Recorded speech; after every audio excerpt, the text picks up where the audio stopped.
علامه ندوی رحمت الله تعالی میگه مادرم مواظب دو چیز بود تو زندگی من، تو طفولیتم. یک، من هیچ وقت لقمه حرام نخورم، چون میفهمید بچه‌ای که با لقمه حرام پرورش پیدا بکنه عصای دست پدر و مادر نمیشه.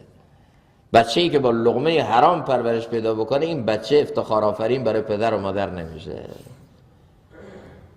یکی مواظب این بود من لقمه حرام نخورم. دومین چیزی که مادرم خیلی تو زندگی مواظب بود که من هیچ موقع دچار عجب خودبینی و غرور نشم.